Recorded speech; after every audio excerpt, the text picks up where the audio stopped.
नमस्कार दोस्तों, स्वागत है आपका आपके अपने यूट्यूब चैनल मानव स्टोरीज में। दोस्तों, ये कहानी है अनोखा रिश्ता और इसके 2 पार्ट अपलोड हो चुके हैं।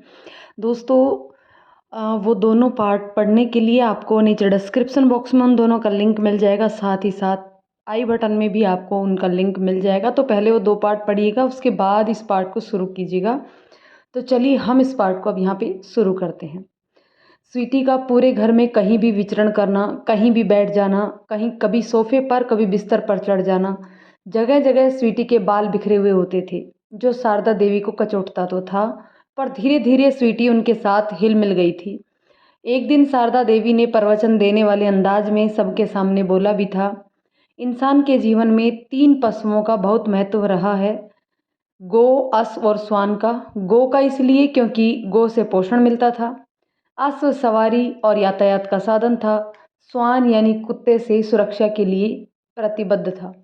अब तुम लोग जो कुतिया पाली है, वह घर की सुरक्षा क्या करेगी? घर वाले ही उसकी सुरक्षा करते हैं। जरा सा अकेली घर से बाहर निकली तो डर लगता है कि कोई चुरा न ले। 2 कुत्ते सड़क पर दिख जाएं तो डर कर वह इस तरह भाग आती है जैसे पैरों में आकर के पैरों में छुप जाती है।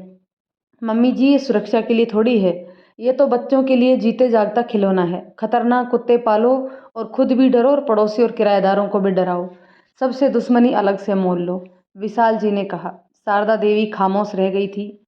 एक दिन जब अभी स्वीटी को टहलाने के लिए ले जा रहा था तब विशाल जी बोले, नानो नानी को भी साथ ले जाओ। ऑर्थोपेडिक डॉक्टर इन्हें एक्सरसाइज के लिए भी कहते हैं, पर वो ये करती नहीं। स्वीटी के बहाने इनका भी चलना फिरना हो जाएगा। उस दिन बाध्य होकर शारदा देवी को अविश के साथ जाना ही पड़ा। दरअसल शारदा देवी की सारी मेडिकल रिपोर्ट्स विशाल जी ने एक ऑर्थोपेडिक डॉक्टर को दिखलाया था। घुटने में दर्द है, देर तक चला नहीं जाता, देर तक खड़ा नहीं रह सकते, जैसे बहाने बनाकर वो भी टालती रहती थी। विशाल जी का अंदाज अलग था। वो तमाचा मारने से पहले सहला देते थे, हर बात को मीठी चाशनी में लपेट कर कहते थे। बिल्कुल कुम्हार की तरह व्यवहार था उनका। थपकियाँ देने से पहले अंदर सहारा देते थे। अवीस कुछ दिनों तक नानी के साथ स्वीटी को टहलाने ले जाया करता। फिर विशाल जी के इशारे पर अवीस कोई ना कोई बहाना बनाकर घर में रह जाता और नानी स्वीटी के साथ सैर करती। बाद के दिनों में स्वीटी भी शारदा देवी की ही जिम्मेदारी बन गई थी। विभा भी विशाल जी के दिशा निर्देशों के अनुसार शारदा जी से रोज़ काम लेती थी। मम्मी जितना कर सको करो, आकर बाकी मैं कर दूंगी, कहकर वह घरेलू काम सौंपती थी और ड्राइंग रूम में सोफे पर बैठी बैठी शारदा देवी टीवी देखती देखती कई काम कर देती थी। 20 दिन के प्रवास के बाद ही वह साल भर की जरूरत भर के चिप्स, पापड़, वड़ियाँ तैयार करवा दी थी। जब कभी विशाल जी घर पर फुर्सत से होते तो सास से पारंपरिक भोजन की फरमाइश करते, साथ ही जोड़ देते कि विभा बनाती तो है पर ये ढंग से मेहनत नहीं करती, या आपने इसे सही तरीके से पकाना सिखाया ही नहीं। उस दिन सासू माँ दामाद की बातों को चुनौती की तरह लेती थी और बूढ़ी अम्मा का हुनर सामने आ जाता। फिर तो अवीस और नव्या भी कह पड़ते, नानी आपकी तरह मम्मी कभी नहीं बना पाती। और विभा बच्चों को झिड़क कर कहती, हाँ मुझे कुछ नहीं आता, तुम लोगों को जो पसंद हो नानी से ही बनवा लेना। ये सब बातें शारदा देवी के लिए उत्साहवर्धन का काम करती थी और अगली बार वह और भी अधिक मनोयोग से किचन में काम करती थी। माँ से सहयोग मिला तो विभा की शिकायतें भी दूर हो गई। अब उसे भी थोड़ा बहुत फुर्सत मिलने लगा था। अब वह कोई दूसरा काम या दोपहर में आराम कर सकती थी। एक मेहरी सुबह शाम आती थी जो दोनों समय झाड़ू पोछा और बर्तन कर जाती थी। कपड़े ऑटोमेटिक मशीन में धुल जाते थे, गमलों में पानी मेहरी ही डाल जाती थी। यदा कदा जब विभा कहीं बाहर गई हो तो शारदा देवी सामान्य खाना भी बनाकर रखती थी। विभा को और क्या चाहिए था?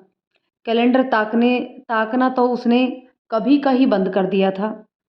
अब तो उसे ये सोचकर दहशत होती थी कि माँ के जाने के बाद वो काम कैसे करेगी। माँ ने उसकी आदतें बिगाड़ दी थी। मन क्लेश मुक्त हुआ तो शारदा देवी के दिन भी मज़े से गुजरने लगे थे। एक शाम जब विशाल जी बैंक से लौटे तो उनके हाथ में रामायण थी। शारदा देवी को सादर भेंट करते हुए बोले, मम्मी जी हम लोगों को रामायण पढ़ने का समय तो नहीं मिलता, क्यों ना आप पढ़ें और बाद में हमें समझाएं। उस शाम के बाद हर शाम विशाल जी बैंक से लौटने के कम से कम आधा घंटा शारदा देवी के पास बैठते और दिन भर में क्या पढ़ा क्या समझा सास के श्रीमुख से सुनते। पहले पहल तो शारदा देवी को अटपटा सा लगा था, पर नियमित पाठ के बाद उसे भी आनंद आने लगा। एक समय हर किसी से असंतुष्ट रहने वाला, शिकायत करने वाला मुख जब रामायण की चौपाइयों का पाठ करने लगा, उसे समझने एवं उसकी व्याख्या करने लगा, उसके करने लगा, तो शारदा देवी का हृदय परिवर्तन हुआ। अब उसकी लोगों के प्रति भावनाएं बदली। जिसके प्रति मन कटु भाव था, मृदुल भाव में बदलने लगा था। धीरे धीरे नजरिया भी बदला। मन जो पहले कमियां ढूंढता था, अब उसमें त्याग का भाव आने लगे। खुद को श्वेता की जगह रखकर सोचा तो उसे एहसास हुआ कि कितना इतना श्रम तो उन्होंने भी अपने जीवन में कभी नहीं किया था। उनकी भी सास थी बतौर सास। वह अपनी बहू से जो अपेक्षाएं रखती थी, जब वह बहू की भूमिका में थी, तो क्या वह अपनी सास की अपेक्षाओं पर खरा उतरती थी? ईमानदाराना जवाब था, नहीं। उसके युवावस्था में इतनी सुविधाएं नहीं थी, तो इतना संघर्ष भी नहीं था। मेहनत तब भी करना पड़ता था, पर मेहनत ही करना था। जीवन इतना तनावपूर्ण नहीं था। और रही बात सास की, तो सास से सुनना तो उन्हें भी पड़ता था। सास की असंतुष्टि का शिकार तो वह भी थी। रामायण के बाद दूसरे धार्मिक ग्रंथ एवं अन्य उच्च कोटि के साहित्य भी विशाल जी ने मुहैया करवाया। कई बार होता ये था कि विशाल जी शारदा देवी के पास बैठे हुए होते थे। शारदा देवी कथाओं का सारांश सुना रही होती थी और विशाल जी का दिमाग बैंक की उलझनों में उलझा हुआ करता था। नई योजनाएं बना रहा होता था, समस्याओं का सोच रहा होता था। ज़हनी तौर पर वे वहाँ उपस्थित नहीं होते, फिर भी शारदा देवी को वो ये एहसास नहीं होने देते कि वो सुन नहीं रहे हैं या उस प्रवचन में उनकी कोई रुचि नहीं थी। खाली दिमाग शैतान का घर यूं ही नहीं कहा जाता। अब शारदा देवी के पास काम था, सोच में जिम्मेदारी थी, शाम को सुनाने के लिए कुछ पढ़ना था।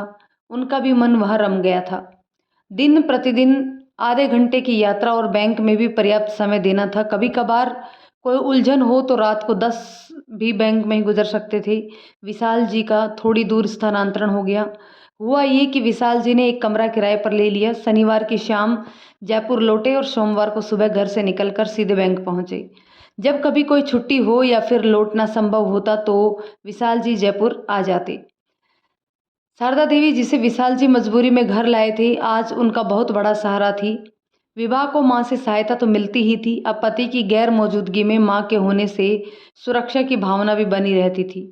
ऐसे घर में भी जब नए पति साथ रहते थे, बच्चे भी स्कूल जाते थे, जरूरत की चीज़ों के लिए विवाह को भी हाट बाजार जाना होता था, पर माँ के कारण कभी दरवाजे पर ताला लगाने की आवश्यकता ही नहीं पड़ती थी। वैसे तो बाहरी सहायता के लिए पड़ोसी थे, अपने मकान के 2-2 किराएदार भी थे, पर बड़ी हो चुकी नव्या के कारण वह गैर लोगों की अपने घर में उपस्थिति चाहती नहीं थी। दुनिया विभा ने भी देख रखी थी, कितना स्वार्थी जीव है मनुष्य। पल पल अपना स्वार्थ खोजता है। अपने स्वार्थ के हिसाब से ही अपनी प्राथमिकताएं बदलता है। सास को रेलवे स्टेशन छोड़कर श्वेता पति के साथ एक मॉल में गई थी। वहाँ भी कुछ खरीदारी की थी। देर हो रही थी तो होटल से खाना पैक करवाकर घर लौटी थी। होटल का खाना देखकर विक्कू चिक्कू दोनों खुश हो गए थे। खाना खाते समय श्वेता को पहले की भांति उन व्यंजनों में स्वाद नहीं लगता था। दरअसल खाना तो वही था, पहले की तरह ही स्वादिष्ट, पर श्वेता के मन स्थिति प्रसन्नचित्त नहीं थी। बेवजह खुद को सताती हुई आत्मग्लानि से पीड़ित सास अगर किसी उत्सव में गई होती तो बहुत खुशी की बात थी, पर हकीकत वह जानती थी। विदाई के समय का सौहार्दपूर्ण माहौल एक आडंबर के अतिरिक्त कुछ न था। अजय जी ने जैसे श्वेता की मनोदशा को भांप लिया था। उसकी ठुड्डी उठाकर वीरान सी आंखों में झांकते हुए बोले, ज़्यादा सोच विचार ना करो, कुछ एक दिन की बात है, माहौल बदलेगा तो माँ की सोच भी बदलेगी। वैसे भी वो वृद्धाश्रम थोड़ी ना गई हैं जो तुम्हें इतनी चिंता हो रही है। ज़्यादा से ज़्यादा 2 महीने रहेगी, फिर यहाँ आने की जिद करने लगेगी। श्वेता ने सिर को झटका और डाइनिंग टेबल पर से सामान समेटने लगी। शुरू के 2 दिन ही श्वेता को घर में शांति का माहौल लगा। खिटपिट बंद थी तो सुख की सांस आई, पर ज्यों-ज्यों दिन बीतने लगे घर में शून्यता का भान होने लगा था। ये शून्यता का व्रत निरंतर बढ़ता जा रहा था। आज शारदा देवी को गए 4 दिन हुए थे कि मेड ने किचन में काम करते हुए श्वेता से कहा कि भाभी, जब से अम्मा गई है तब से यहाँ सुख शांति है। चुप करो, श्वेता क्रोधवश मेड को झिड़क दी। इस घर की मालकिन है वो, जो चाहे कर सकती हैं, इस घर में मम्मी का जिक्र भी इज्जत से किया करो। मेड चुप रह गई, पर तभी से श्वेता का मन विचलित हो रहा था। रात के 8:30 बज रहे थे। विक्कू चिक्कू के साथ श्वेता डाइनिंग टेबल पर बैठी हुई थी। आज श्वेता का मन बहुत ज़्यादा ही विचलित हो रहा था। वह आवाज़ को संयत करती हुई बोली, क्यों, दादी का फ़ोन आया था? नहीं, दोनों समवेत स्वर में बोले। श्वेता, दादी की याद आती है? आती तो है, बड़े बेटे विक्कू ने कहा। विभा, फिर दादी के पास पहले बैठते क्यों नहीं था? उनसे बातचीत क्यों नहीं करता था? विक्कू, दादी से क्या बात करता? श्वेता, कुछ भी। फिर हमारे स्कूल और ट्यूशन का काम कौन करता? दादी घर में ही तो रहती थी। कभी कोई काम बोलती थी तो हम दोनों में से कोई ना कोई कर ही देता था। विक्कू ने कहा था, मम्मी, जब हम लोग खुद ही दादी को दिन भर देखते रहते थे तो मुंह से हालचाल पूछना जरूरी कहाँ था? चीकू ने दलील दी। श्वेता निरुत्तर रह गई। लेकिन अब तो दादी दूर रह रही है, अब क्यों नहीं बात करते? श्वेता बोली, मैं क्या बात करूँगा, आप ही कर लीजिए, विक्कू जिद भरे स्वर में बोला। सोने से पहले मैं बात कर लूँगा और आपकी भी बात करवा दूँगा। श्वेता को क्रोधित होते देख चीकू ने बात को संभाल लिया। दादी से बात मेरे सामने करना, पर ये मत बताना कि मैं तेरे पास खड़ी हूँ। श्वेता समझाने वाले अंदाज में बोली। क्यों? बेटा, तू नहीं समझेगा, ऐसी बातें समझने की तेरी उम्र नहीं है। मैं जानता हूँ, विक्की बोला। दादी आपसे नाराज रहती थी, इसलिए ना? श्वेता खामोश रह गई। रात के 10 बज रहे थे। शारदा देवी अपने कमरे में लेटी हुई टीवी पर कोई सीरियल देख रही थी। आवाज़ बिल्कुल ना के बराबर थी। वजह वही था जो फरीदाबाद में भी रहता था। जब सभी सोने जा रहे हों तो कोई शोर मचाता हुआ हाई वॉल्यूम में टीवी कैसे देख सकता था? बेटी के घर भी वही पाबंदियां थी, पर यहाँ उन्हें शिकायत नहीं थी। पराए घर में लोग अनुशासित हो ही जाते हैं। भजन कीर्तन जगराता के लायक अभी उनकी वहाँ जान पहचान नहीं हुई थी। तभी श्वेता के नाम उसके मोबाइल पर एक सुरीली रिंगटोन के साथ चमका। शारदा देवी का एक बार मन नहीं किया कि फ़ोन बजते रहने दे, पर फिर कुछ सोच कर उन्होंने फ़ोन उठा लिया। चीकू विकू दोनों से बात हुई। कई तरह की बातें हुई, पर श्वेता का जिक्र ना शारदा देवी ने उठाया और ना हिदायत के अनुसार विक्कू चीकू ने। उस दिन के बाद से हर दूसरे तीसरे दिन दोनों बच्चे श्वेता की मौजूदगी में दादी से बात किया कर लेते थे। मोबाइल श्वेता का ही होता था, क्योंकि शिक्षिका होने के नाते श्वेता को मालूम था कि पर्सनल मोबाइल स्कूल जाते बच्चों को कब दिलवाना चाहिए। श्वेता शारदा देवी से तो नहीं, पर विशाल जी से अक्सर खुद बातचीत किया करती थी। सास के स्वास्थ्य एवं व्यवहार के बारे में चर्चा होती थी। श्वेता इंतजार कर रही थी कि कब शारदा देवी का मन जयपुर से उचटने लगे, पर ऐसा हुआ नहीं। धीरे धीरे 8 महीने गुजर गए। अब विवाह के सब्र का पैमाना छलकने लगा था, क्योंकि लोग अक्सर शारदा देवी के बारे में पूछने लगे थे। कोई वक्त था जब बेटी दामाद के घर कोई माँ आजीवन नहीं जाती थी।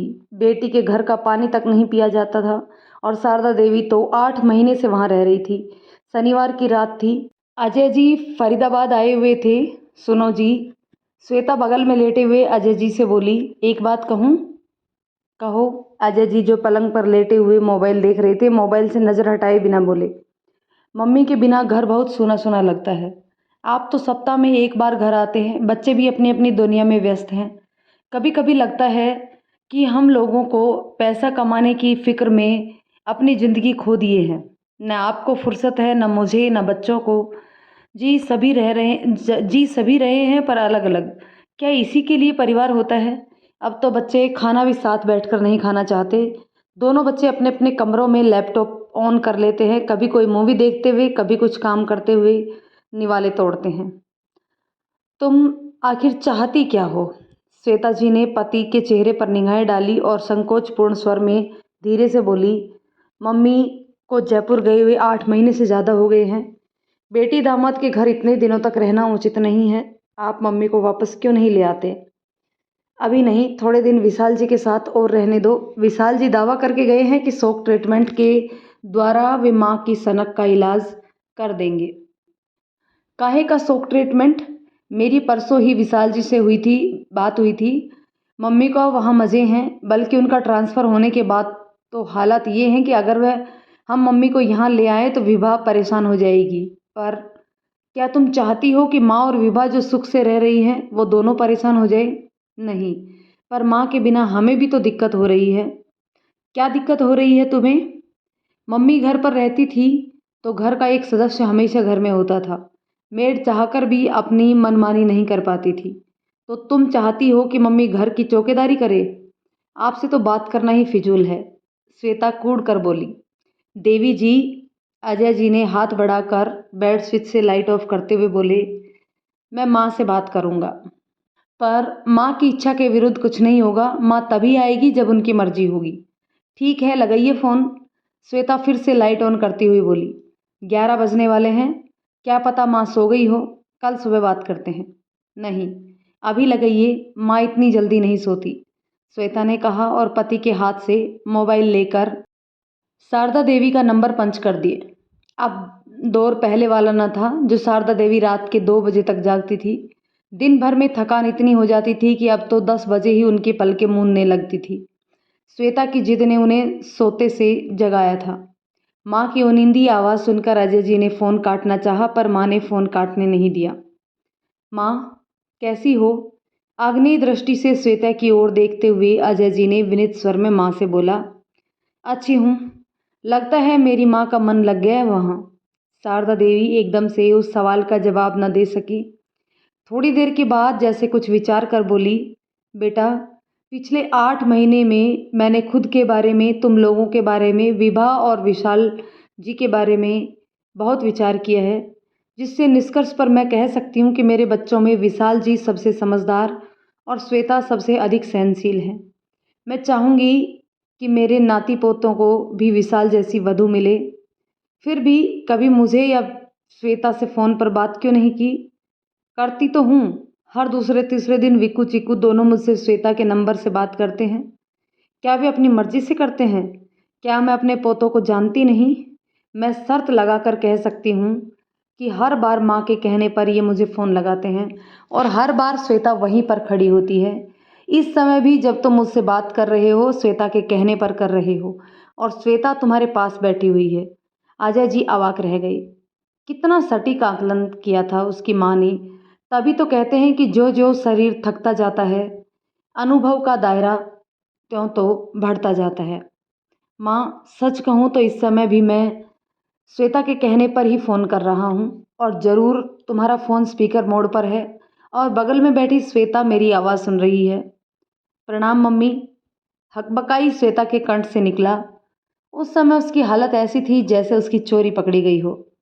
आशीर्वाद है तुम्हें, पर एक बात बता, तुम दूसरों से फ़ोन करवाती हो, खुद क्यों नहीं करती? मम्मी, मुझे लगता था कि आप मुझसे नाराज़ हैं, इसलिए मैं आपका हालचाल जानने के लिए बच्चों से फ़ोन ज़रूर करवाती थी, पर खुद बात करने का हौसला नहीं कर पाती थी। मेरी नाराज़गी से तुम्हें फ़र्क पड़ता है? हाँ मम्मी जी, हाँ, बहुत बहुत फ़र्क पड़ता है। तो अब किसी और के माध्यम से नहीं, खुद फ़ोन लगाया करो। अब मैं आपसे रोज़ बात करूँगी, पर फ़ोन पर नहीं। फिर कैसे? आप यहाँ वापस आ जाइए।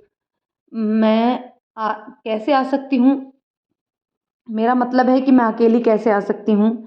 मुझे जयपुर भी विशाल जी लेकर आए थे। अजय को भेजो। मम्मी, मैं खुद आपको लेने आऊँगी। कहते कहते श्वेता का कंठ अवरुद्ध हो गया था और फिर उसी रात सोने से पहले तय हो गया कि अगर शनिवार की शाम वो इसी ट्रेन से जयपुर जाएंगे जिस ट्रेन से शारदा देवी विशाल जी के साथ गई थी। नौकरी पेशा लोगों की भी मजबूरी है, वे जब भी कहीं बाहर जाने की योजना बनाते हैं तो उनमें शनिवार और रविवार का दखल जरूर रहता है। शनिवार को ड्यूटी करके ट्रेन में बैठ जाओ और सोमवार को अल सुबह वापस लौटकर ड्यूटी ज्वाइन कर लो। श्वेता ने सोमवार की छुट्टी लेने का फैसला कर लिया था। अगले दिनों में शारदा देवी का कमरा अगले 5 दिनों में शारदा देवी का कमरा फिर से तरबतीब से सजाया गया। रविवार की सुबह 6:30 बजे अजय जी श्वेता के साथ विशाल जी के घर पहुंचे। अजय जी ने विशाल जी से आग्रह किया था कि उनके आगमन के बारे में किसी को नहीं बताएं। माँ और विभा को तो बिल्कुल भी नहीं, सरप्राइज देना था। दोनों बच्चे घर पर थे। श्वेता का कहना था कि वो दोनों अब बड़े हो गए हैं, अकेले जीना भी इन्हें सिखाना होगा। वैसे भी सिर्फ 2 दिन की बात थी, खाना मेड बनाकर ही जाएगी और इन्हें करना ही क्या है। अगर किसी कारण से मेड ना भी आए तो इनके तो वारे न्यारे हो जाएंगे। ऑनलाइन मनचाहा फूड ऑर्डर करेंगे। पहले शौक से करते थे, इस बार मजबूरी में कर लेंगे। विशाल जी उन्हें लेने स्टेशन आना चाहते थे, पर अजय जी ने जोर देकर उन्हें स्टेशन आने से मना कर दिया था। आप रोज रोज तो नींद खराब करते ही हो, रविवार का दिन तो आराम से देर तक सोइए। गाड़ी लगभग राइट टाइम पहुंची थी। अजय जी चाहते तो 5 बजे ही विशाल जी के घर पहुंच जाते, पर आदतन सभी का हित समझने वाले पति पत्नी ने फैसला किया था कि हम तो जाग ही रहे हैं, उनकी नींद क्यों खराब करें। वे ऑटो से उतरे। ठीक उसी समय शारदा देवी स्वीटी के साथ प्रातः भ्रमण हेतु गेट के बाहर निकल ही रही थी कि सामने ऑटो रुकता देख ठिठकी। फिर आगंतुकों पर नजर पड़ते ही उसके हाथ से स्वीटी की जंजीर निकल गई। ऑटो के जाने के बाद पति पत्नी ने शारदा देवी की चरण स्पर्श किए। बूढ़ी बाहों ने अपने पुत्र वधू को अपने दामन में भींच लिया। जंजीर छूटते ही स्वीटी जो कुचाले भरती हुई बाहर निकली, रास्ते में किसी देसी कुत्ते को देखकर वापस लौट आई थी और अपनी उपस्थिति जताने के लिए हौले से घुर्राई थी। तुम लोग अंदर जाओ, मैं इसे 15 मिनट में टहलाकर बाहर लाती हूँ, कहकर शारदा देवी झुककर जंजीर को उठा लिया। 5 मिनट के अंदर घर में पूरी तरह जाग हो गई थी। नव्या, जिसे देर तक बिस्तर पर पड़े पड़े मोबाइल चलाने की आदत थी, मामा मामी के आगमन की बात सुनकर सोफे पर बैठे अजय और विशाल जी के पास आ गई थी। अवीस पहले से ही वहाँ मौजूद था। मैं मम्मी को लेने आई हूँ, किचन में चाय बना रही विभा से श्वेता ने कहा। भाभी, मम्मी ने जब मेरी आदतें खराब कर दी हैं, तब आप मम्मी को ले जाओगी? फिर तो मेरी हालत ही खराब हो जाएगी, विभा बोली। श्वेता संकोचपूर्ण भाव से मुस्कुराकर कह गई। कहने के लिए उसके पास जैसे कोई शब्द ही नहीं था। शारदा जी जब स्वीटी के साथ घर वापस लौटी, तब अजय जी ने कहा, माँ, शाम की गाड़ी है, अपना सामान पैक कर लेना। मैं मम्मी को सामान पैक कर देती हूँ, श्वेता उठती हुई बोली। मम्मी अपना सामान खुद पैक कर लेगी, विशाल जी दखल अंदाजी करते हुए बोले। मम्मी, आप अपना काम कीजिए। जब शारदा देवी वहाँ से चली गई, तब विशाल जी ने धीमे स्वर में बोले, आप फिर उनकी आदतें बिगाड़ देंगी। इन्हें अपना काम स्वयं करने दीजिए। इन्हें आपकी सहायता की ज़रूरत है, सेवा की नहीं। दिन भर घर में उत्सव का माहौल रहा। अच्छा खाना पीना, घर परिवार की बहुत सी बातें, सभी खुश थे, विभा के अलावा। विभा, जिसे कभी माँ के आगमन पर ऐतराज़ था, आज माँ के जाने पर दुखी थी। कारण सिर्फ ये था कि अब उसे माँ का आलंबन प्राप्त था। कल से अकेली वह क्या करेगी, कैसे करेगी, वह यही सोच सोचकर दुखी हो रही थी। यात्रा की योजनाएं अजय एवं श्वेता के जेहन में सुरक्षित थी। शारदा देवी ने बिना किसी सहायता के खुद अपना सामान अपने दोनों सूटकेस में भर लिया था।